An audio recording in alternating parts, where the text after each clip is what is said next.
Well, thanks for everybody being here today. Want to first start by thanking our fans, not just for their attendance and passion in our game yesterday, but also our women's basketball game against Memphis on Saturday. Two great home wins for our teams.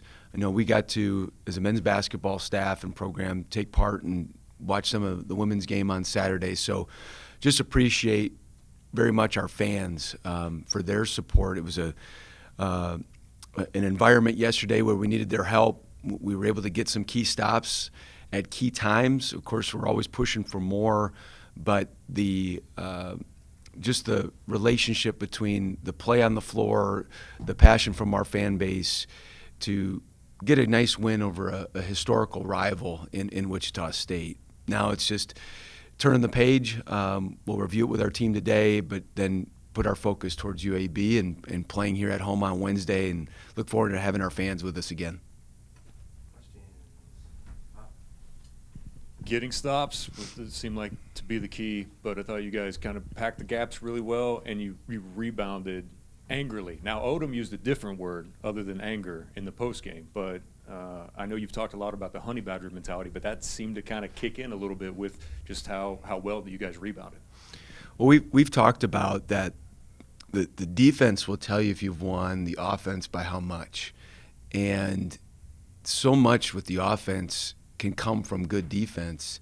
Wichita State's a really tough cover because the gravity that Ballard puts around the basket, you just have to be concerned about his lob threat. And they got some of those against us. They also were concerning with the way that they hit threes early on. But I thought we settled into some really good gaps to being active with our hands. We got a few steals. They're very good at taking care of the basketball. We were able to capitalize when we did turn them over. And then we were able to play clean enough offense on the other end to not give them so much in transition. But I thought for the most part, we graded out pretty well in a number of things. But, of course, there's things that we can get better at. Is that probably the most or best total team effort in a win? I mean, from the way that you guys were having to kind of defend them a little bit, I mean, how many guys did you rotate in trying to play the five? It seemed like a lot. Well, we played three different guys at the five spot, and we also had some foul trouble throughout. I think Matt Reed came in, and although he played only 5 minutes, but those 5 minutes were really important. And to battle Ballard, to just put another body on him, because at the four spot for them was a tough matchup in Washington. I mean, he had 18 rebounds, 8 offensive against East Carolina, and I thought Amadi and Isaiah Barnes did a nice job there.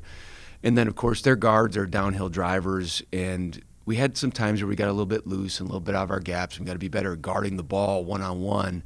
But I thought our effort was good.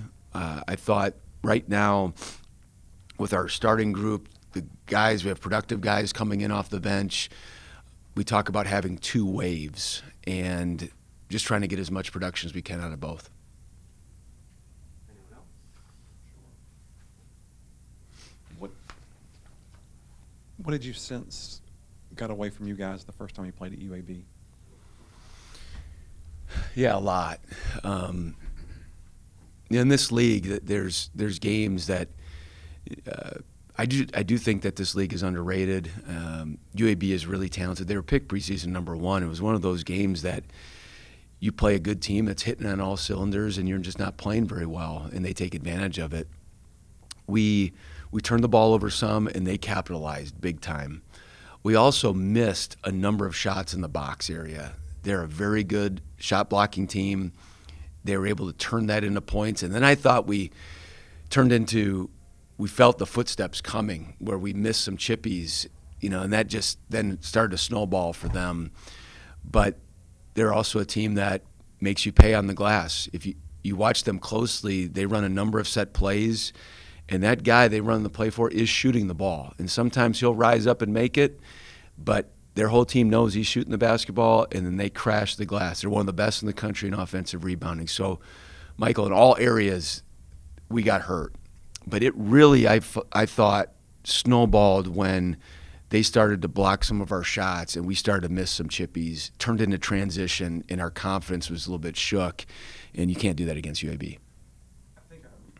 I think I've heard you say that you're not a throw away the tape kind of guy, that you feel like everything, there's something to learn from every process. So having played them already and now playing them again, how do you approach that with your team? Well, this is the first team that will have played for the second time. And so there's information, there's experience, there's a feeling of, okay, this actually worked last time. This had the potential to work, but we didn't finish. And then this we got to stay away from completely. And so we've got to have that process with the guys today. We went through that tape on the road trip. That game led right into San Antonio. We watched it, and we owned it and said, hey, this is what happened, and we've got to be able to study it, learn it, and do our best not to let those things happen again.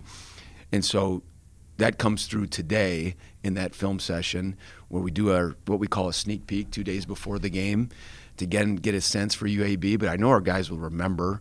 And then more of a physical practice tomorrow in leading into that game. But we've got to be able to not just take care of the basketball, but not allow them to block the shots, because those are just like turnovers. And then on the other end, we got to be able to rebound it, because they are elite at rebounding the basketball on the offensive end. Any other questions? All right, thanks, Gil. Oh, you All right. Yeah, go for it. I want to go last. Okay. Today's the 24th anniversary of the OSU plane crash. Now, I know you were here at that time as a student assistant. What was that moment like for the staff here? Because obviously the coaching fraternity is very close, plus the close proximity between the two schools and just, being state schools.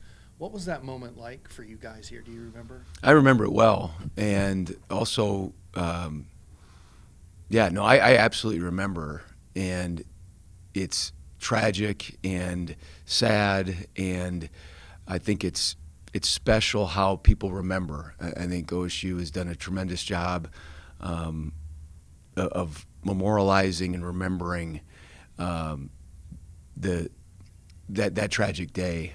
And coaching fraternity is such a small group, and in any time that there's any tragedy, your heart goes out to your people that you may compete with, that you have just vicious rivalries with, but this is still more than basketball. And anytime anybody passes suddenly, it's a sad, sad thing. So, I absolutely remember that. I was very young in this profession, and I mean, I hadn't even taken a plane ride till I was 17 years old, and just the thought of just getting on and going to a game and being a young person, not much younger than myself, and in life ending too soon. But yeah, very, very sad day, but no question remember it.